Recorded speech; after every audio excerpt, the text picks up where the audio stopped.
toda vez que nós falamos de Bíblia, nós pensamos, introduzindo, em pressuposições.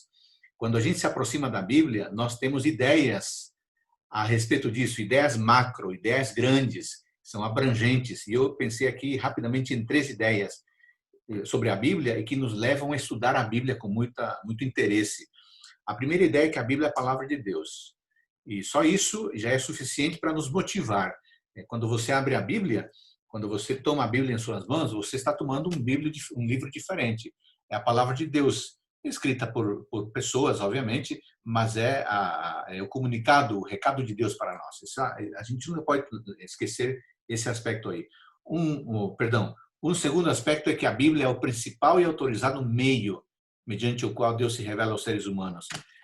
Não há outra maneira eficaz de Deus se comunicar tão boa além da Bíblia. Os teólogos chamam de revelação especial a Bíblia. Existe a revelação geral, que é a consciência humana, a história, o modo como Deus conduz os acontecimentos, a natureza. Mas essas maneiras não são, digamos assim, com linguagem cognitiva. Mas na Bíblia você tem linguagem cognitiva, porque a Bíblia é um texto. Então é importante, porque a Bíblia é um agente autorizado e através do qual Deus se revela. E a terceira pressuposição, a ideia geral, é que a nossa teologia e fé prática devem ter como fundamento a palavra de Deus. Isso é muito importante. O que nós cremos sobre o milênio? Bíblia. O que nós cremos sobre o papado? Bíblia. O que nós cremos sobre eventos finais? Bíblia. O que nós cremos sobre comportamento? Bíblia. O que nós cremos sobre adoração bíblica? Quer dizer, toda a teoria da vida cristã tem que surgir da Bíblia. Se alguém começa a construir e a ensinar coisa fora da Bíblia, tudo bem, mas não pode ser chamado de cristianismo ou adventismo, não pode, tem que surgir da Bíblia. E essa questão teórica, a questão prática, como é que eu vivo, como é que me comporto, tem que ser à luz da Bíblia. Bom, tudo isso a gente chama de pressuposições, tem outras, mas essas são, digamos assim, as de maior destaque. Então vamos então entrar de cara agora ao primeiro bloco do assunto de hoje, que é como estudar a Bíblia.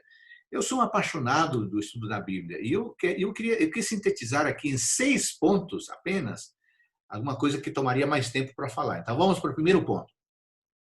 Você quer estudar bem a Bíblia? Tenha uma boa Bíblia. Se possível, tenha uma Bíblia de estudo. O que eu quero dizer com boa Bíblia? Uma Bíblia que lhe permita analisar palavras com cuidado, que não leve você a má interpretação a partir do que está escrito. E você sabe que nós temos pelo menos 3 tipos de Bíblia quando se trata de tradução. O primeiro tipo de Bíblia é a tradução que a gente chama de tradução formal.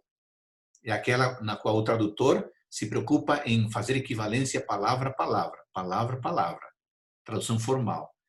O segundo tipo de Bíblia, segundo tipo de tradução de Bíblia, é a tradução dinâmica.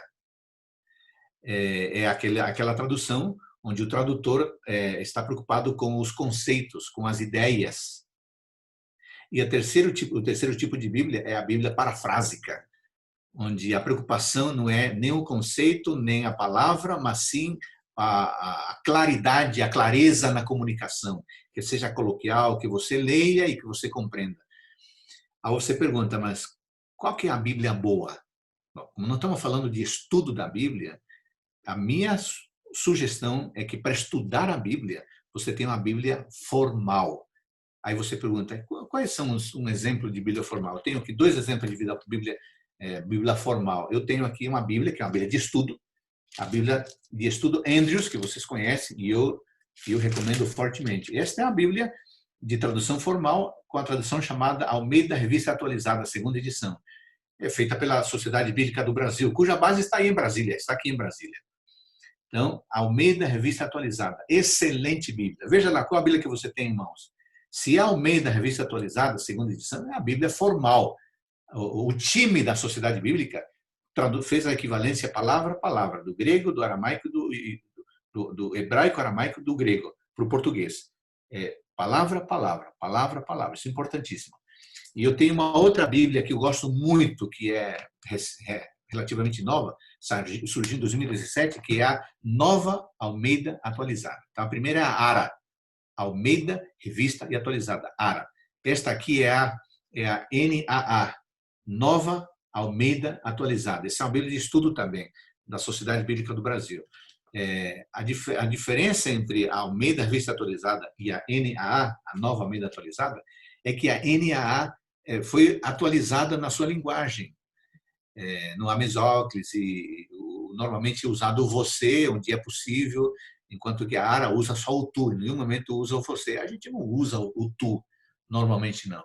Então, eu gosto demais da NAA, porque é uma tradução formal, ou seja, equivalência palavra a palavra, se preocupa, usa os melhores manuscritos antigos, portanto, é uma Bíblia muito confiável. Então, eu tenho várias Bíblias aqui na biblioteca, dezenas de Bíblias, impressas e muito mais eletrônicas, mas eu maiormente uso essas duas. Eu recomendo muito. Então, tenha uma boa Bíblia e, se possível, uma Bíblia de estudo. Algumas pessoas gostam da NVI, da Nova Tradução de Linguagem de Hoje, e da Mensagem. São Bíblias mais para leitura de... A Mensagem é uma Bíblia muito linda para devoção. Você quer estudar? Esquece. Vai para uma Bíblia formal, ou ARA ou NAA. Senão, você vai confundir e você não vai compreender corretamente o que os profetas escreveram. Porque a Bíblia, a Mensagem, a Nova Tradução, Bíblia Viva, essas Bíblias, estão preocupadas na linguagem apenas, e não nas palavras originais para você ser conduzido a uma compreensão exata do conteúdo. Número 2, segundo ponto. Ore antes de depois estudar a Bíblia. Isso parece uma coisa básica, não? Mas tem muita gente que não ora. Por que é importante orar? Porque a Bíblia é a palavra de Deus. Então, quando eu vou estudar a Bíblia, é necessário que eu peça a autorização dele, que eu peça o comando dele, que eu peça a orientação dele, porque é ele que vai me fazer compreender. É por isso que muita gente que não ora, e gente que vê a Bíblia como literatura, lê e não entende. É o PhD fulano lê, não entende a Bíblia, não sabe explicar a Bíblia. E o irmãozinho lá do interior, que não tem estudo nenhum, ele lê e entende. Por quê? Porque ele orou e o Espírito Santo orientou. Então, ore antes de ler a Bíblia. E quando você estudou a Bíblia, ore ao final, agradecendo, para que Deus coloque as coisas que você leu na sua cabeça, que você se lembre para sempre. Sabe que eu oro assim, eu gosto. Deus, eu vou estudar a Bíblia agora aqui. Eu queria guardar esse versículo. Me ajude a que fique na memória de longa duração, para que quando eu tiver que falar com alguém, eu me lembre do versículo, do capítulo, do texto. E Deus ajuda. Deus faz com que a gente grave essas coisas. Número 3. Dedique tempo ao estudo da Bíblia. Gente, se uma pessoa quer estudar e compreender a Bíblia o suficientemente, solidamente para ensinar outro, não pode estudar 5 minutos. 10 minutos, 15 minutos por dia. Não dá. Não dá porque 15 minutos é o tempo de você ler um capítulo. Mas e compreender o capítulo? Pensar nele, ficar mastigando, ruminando, toma tempo. Um bom estudo diário da Bíblia tem que começar com pelo menos meia hora. Pelo menos meia hora para você ler com calma, com atenção, compreender, fazer alguma coisa em relação à leitura para você nunca mais esquecer. Então, eu costumo dedicar por dia, logo de manhã, no meu culto, no mínimo meia hora para ler com calma. Depois eu uso mais durante o dia. Mas dedique tempo. Tempo. Não se consegue profundidade no estudo e na compreensão da Bíblia lendo 10, 15 minutos. Não se consegue, não dá realmente. Quarto ponto. Mantenha um estudo constante e sistemático. Isso aqui é importante. Constante, eu quero dizer o seguinte: estude hoje, estude amanhã, estude no sábado, estude no domingo e todos os dias, constante. Porque se a pessoa estuda hoje e deixa passar 4 dias, a mente não acompanha, não se firma naquele conhecimento, sabe? Toda a ação para virar hábito tem que ser repetida. Então, estude todos os dias, constantemente, e você verá que o proveito é muito grande. Além do estudo constante, estudo sistemático. Você precisa ter um esquema, uma maneira de ler. Tem muita gente, vocês eu sei que não, mas tem gente, deixa eu ver o que o Espírito Santo está me mandando ler hoje. Pá, abre em qualquer lugar. Não funciona, porque o Espírito Santo gosta de ordem. Deus gosta de ordem. Jesus Cristo gosta de ordem. Então, tenha um esquema. Você vai fazer o ano bíblico, Gênesis, Apocalipse? Então siga. Vai fazer o Reavivados, um capítulo por dia? Então siga. vai estudar personagens bíblicos? Beleza, pega um livro e vai pelos personagens. Não, eu vou estudar grandes capítulos da Bíblia. Não, eu vou estudar temas. Tenha um estudo sistemático, um sistema. Isso facilita muito o aprofundamento do assunto. Número 5. Use caderno e caneta. Eu sei que a nossa geração é uma geração assim informatizada, e enfim. E eu também sou, embora não seja tão jovenzinho igual a vocês, eu uso as mídias, uso os eletrônicos de maneira total. Tudo eu faço no computador. Eu domino o computador relativamente bem. Gosto de editar vídeo, editar áudio, enfim, eu gosto. Mas quando eu vou para a Bíblia, Bíblia impressa, e eu tenho um caderno. O meu caderno desses dias é esse aqui, ó. Eu compro vários cadernos. Esse aqui é o que comprei agora, para esses dias. Paguei R$7. É um pouquinho maior, porque eu estou assim, fazendo o esquema do estudo da Bíblia, enfim. E aí tenho minha caneta Bic aqui, ó. Fazer propaganda da Bic. Essa 4 cores. Porque gosto de fazer, de colorir. Porque para mim, há muitos anos, as cores já têm um significado quando eu sublinho a minha Bíblia. Então facilita muito. Bater o olho no vermelho, eu já sei de que se trata. Bater o olho no verde, eu já sei de que se trata. Bater o olho no azul, enfim, eu desenvolvi desde a época de faculdade já um sistema de cores para sublinhar. E eu acho que é importante cada um fazer, porque a visualização ajuda muito na localização e na memorização de informações. Então, use um caderno, use uma caneta. Ah, pastora, eu quero anotar no meu celular. Você pode anotar no seu celular. Ah, vou anotar no meu tablet. Pode. Sabe qual é o problema? Celular é usado para tudo. Tablet é usado para tudo, para várias coisas. E isso é um elemento de distração. Por isso que eu não gosto de anotar coisa no computador. Eu anoto no caderno. Se eu quiser, depois eu passo ao computador. Então, ter um caderno, desenhar a letra, é um elemento a mais de captação e de fixação da informação. Então, eu incentivo você fortemente a que você tenha um caderno. Eu já preenchi esse caderno esses tempos aqui. Ó. É um outro caderno diferente. Está cheio de minhas anotações sobre a Bíblia. Enfim. E número 6, último tópico desse primeiro bloco. Olha esse esquema aqui, ó, de 5 partes. Isso aqui chama-se método indutivo. É um elemento da filosofia, da pedagogia. A palavra indução significa você sair do específico para o geral. Ou seja, de um aspecto pontual para a sua vida. Você parte de um texto da Bíblia, de um capítulo da Bíblia, você compreende e você traz isso para você. Esse é o método que Cristo usava. É um método extraordinário para estudar a Bíblia. Esse método indutivo tem 5 partes. Observe ali. Ó. Primeira parte é descrição. Quando você estudar a Bíblia, descubra o que está escrito nesse capítulo que você leu. E seria muito legal se você pudesse descrever o que está escrito em uma linha. Eu aprendi de um professor lá no passado, um professor de faculdade, que disse assim, ó, se você lê um capítulo da Bíblia e ao final você não for capaz de resumir esse capítulo numa linha, é porque você não entendeu o que você leu. Então faça esse exercício. Lê o Salmo 109, 108, aí escreva ou formule uma frase de Twitter pequena.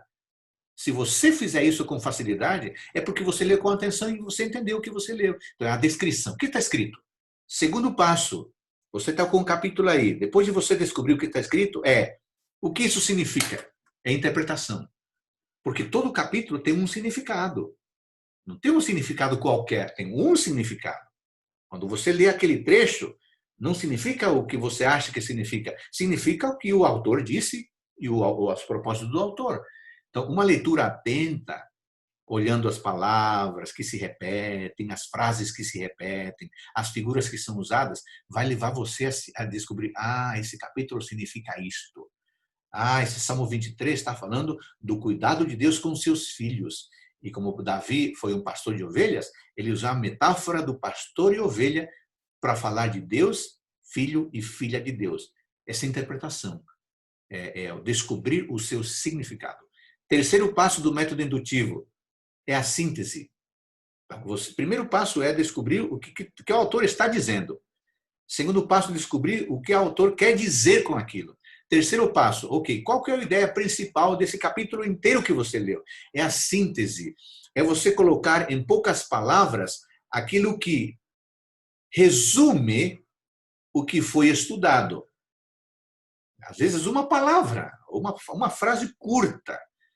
Esse poder de síntese nos leva a compreender melhor ainda o que foi escrito. Exercite isso também. Quarto passo é aplicação. Quando você ler, estudar um capítulo da Bíblia, depois que você descobrir o que está escrito, depois que você descobrir o significado, depois que você resumir aquilo lá, você precisa pensar para que isso serve. Qual a utilidade? Que diferença faz? É legal você ler sobre a Arca de Noé. Mas qual a utilidade disso? Porque se ficar, porque a arca tinha tantos metros, porque cabiam tantos animais, porque tinha tantas janelas, ok, mas no final, do que isso como isso é útil para mim? Então, a aplicação é muito importante, porque é trazer o texto de lá para aqui. É fazer a ponte entre o ontem e o hoje. É muito importante. E número 5, ação. O que deve mudar em mim? O que deve mudar em mim? Porque quando eu leio a Bíblia, e eu li sobre Romanos capítulo 8, um capítulo extraordinário, que fala sobre as bênçãos da salvação através da atuação do Espírito Santo. Mas ao final, se eu li esse capítulo e disse, legal, muito bom, amém. Não, calma, alguma coisa precisa mudar em mim. Porque a Bíblia, dizia o grande pregador Dwight Moody, não foi dada para me informar. A Bíblia foi dada para me transformar. Então, a leitura tem que transformar o leitor. Porque se ela só informa, a Bíblia então não cumpriu o seu papel completo. Tá bom? Então, esses são os 6 itens, assim, muito resumidamente, para ficar dentro do tempo, pastor Lucas, sobre algumas dicas de como estudar a Bíblia. Ok? Agora vamos para o segundo bloco, que é como ensinar a Bíblia. Obviamente, essa separação é meio artificial, mas é apenas didática, porque para você ensinar a Bíblia, você vai utilizar esses elementos que eu já mencionei, mas eu queria acrescentar outros. Número 1, aquele que ensina a Bíblia a outro, gente, primeiro tem que estudar e amar a Bíblia, né? Porque não tem como eu ensinar alguém sobre um tema se eu não estudei esse tema com profundidade. Porque a pessoa pode me fazer perguntas. E se a pessoa me fizer perguntas e eu não souber responder, eu vou ficar em maus lençóis. Eu não vou conseguir despertar a curiosidade, o interesse da pessoa. Então, estudar a Bíblia e amar a Bíblia é importante. Por que é importante? Porque transmite segurança a quem a pessoa com quem estou estudando e transmite convicção. Eu conhecer transmite segurança. Eu amar a Bíblia transmite convicção e motivação à pessoa. E a pessoa que estuda a Bíblia, ela sabe se a gente estudou. A pessoa com a qual estamos estudando a Bíblia, ela sabe se eu estudei e se eu estou convicto daquilo que eu estou ensinando. Segundo ponto no ensino da Bíblia. Conecte a Bíblia ao interesse e necessidade da pessoa. Isso é muito importante. Eu posso gostar, por exemplo, como de fato eu gosto, do tema do santuário. Agora, não é porque eu gosto que agora vou fazer disso o meu elemento principal ao ensinar a Bíblia. Não, eu preciso descobrir o interesse e a necessidade da pessoa. Por exemplo, você vai estudar, de repente, que você descobriu um colega que quer estudar a Bíblia, e esse colega assim, está muito interessado nas questões históricas da Bíblia, as comprovações arqueológicas. Então, comece por esse aspecto. Você vai descobrir uma pessoa conturbados na família, relacionamento com os pais, com o namorado, namorada. Então, essa pessoa tem essa necessidade. Por que não começar com esse aspecto do amor, do cuidado de Deus, de como descobrir a vontade de Deus? Você precisa, antes de ensinar a Bíblia a alguém, descobrir qual o interesse dessa pessoa e o que de fato a pessoa precisa. Os nossos estudos bíblicos começam sempre com o ensino da Bíblia. Mas você não precisa começar com esse tema. Você pode começar com o tema que for mais necessário naquele instante para aquela pessoa. Número 3, destaque os benefícios e a relevância do tema estudado. Sabe que quando a gente mostra para a pessoa que esse estudo da Bíblia vai ser útil, vai lhe trazer lucro, vai lhe trazer benefício a essa pessoa, a pessoa fica mais motivada. Quando a gente mostra que esses 40 minutos de estudo da Bíblia serão relevantes, vão fazer a diferença na vida da pessoa, a pessoa gosta muito. Eu me lembro de um casal que a gente estava no estudo bíblico, na verdade é um casal sim, depois ela foi batizada e os filhos também, e nós estudamos, a gente ficou estudando, falando ali e tal. Aí no outro dia a senhora, normalmente as mulheres são mais sensíveis às questões espirituais, a senhora me ligou e me disse assim: Adolfo, foi muito bom estudar a Bíblia ontem, hein? E ela estava muito mais interessada que o esposo, né, na mensagem. Ela disse assim: o meu marido gostou muito, sabe de quê? Que quando você chegou aqui em casa, ele fez uma pergunta para você sobre família, sobre educação de filhos, porque na época eles tinham filhos pequenos. E você começou a falar de família, de educação de filhos, do papel do pai, da mãe, não sei o quê, os desafios. E você não ficou preocupado em citar um versículo bíblico. Você entrou no tema de interesse do meu marido. E ela, quando você foi embora, ela falou assim: ô, fulana, legal esse estudo da Bíblia, porque esse estudo falou de coisas que a gente precisa ouvir. Percebe como as pessoas valorizam isso? Porque se torna relevante para a vida delas. Tá bom? Então, destaque os benefícios e a relevância que vai trazer para a pessoa esse tema que você está levando. Número 4, dialogue com a pessoa, converse com ela. O brasileiro, o sul-americano, de modo geral, gosta de falar, gosta de ser ouvido, gosta de que alguém escute. Então, dê atenção para a pessoa. Não fique preocupado apenas em ler os textos. Ouça a pessoa. E aí, o que você achou? Ué, você leu esse texto? Você compreendeu esse texto? Gostou desse texto? Ah, mais ou menos. Mais ou menos. Por que você gostou pouco? Tente conversar de maneira assim, informal, amistosa. Aqui, ó, eu coloquei aqui, ó, diálogo com a pessoa, eu coloquei pai, né? Porque esse é um tipo de pergunta que eu gosto muito de utilizar, viu? É o padrão pai. É um acrônimo. Então, pai, a letra P é a pergunta pessoal. Faça para as pessoas perguntas pessoais. E aí, como foi a sua semana? Está bem a sua família? Eu quero fazer uma oração. Você tem um pedido especial que você quer fazer? Então, faça uma pergunta pessoal. A pessoa lê o versículo. O que você compreendeu? E aí? Como é que você se sente ao ler esse versículo forte? Esse versículo fala que Deus fica irado. Como é que você se sente pensando num Deus que fica irado? Deixa a pessoa falar a sua opinião. Então. Pai, P, pergunta pessoal. Qualquer pessoa pode responder uma pergunta pessoal, porque a pessoa tem opinião. Letra A do pai é analítica. Faça perguntas analíticas. Olha, você leu esse texto, porque Deus amou o mundo de tal maneira que deu seu Filho unigênito, para que todo aquele que nele crê. O que você entende pela palavra unigênito? No seu vocabulário aí, o que significa unigênito? Você está falando do estudo bíblico sobre a natureza humana e divina de Cristo. E você tem que estudar esse verso de João 3,16, porque ali a palavra monogenes, unigênito, monogenes no grego significa único no gênero. E você precisa explicar para a pessoa que Jesus Cristo é único no gênero. Então, qual é o significado da palavra unigênito? Essa é uma pergunta analítica. É só a pessoa estudada que vai compreender esse tipo de questão. Tá bom? E a letra I é de informativa ou de informação. Muito bem. Nos seus conhecimentos aí, quantos livros tem a Bíblia? Ah, a Bíblia tem 66 livros. Muito bom, parabéns. De acordo com o que você já lê a Bíblia, quais são os 4 evangelistas? Ah, Mateus, Marcos, Lucas e João. Então, esses dados que uma pessoa que estuda conhece são as informações. Então, eu gosto de usar o padrão PAI de perguntas.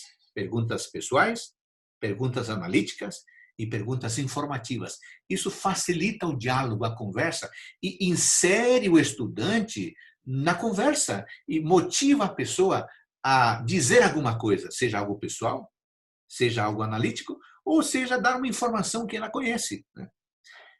E, finalmente, número 5, invista na amizade.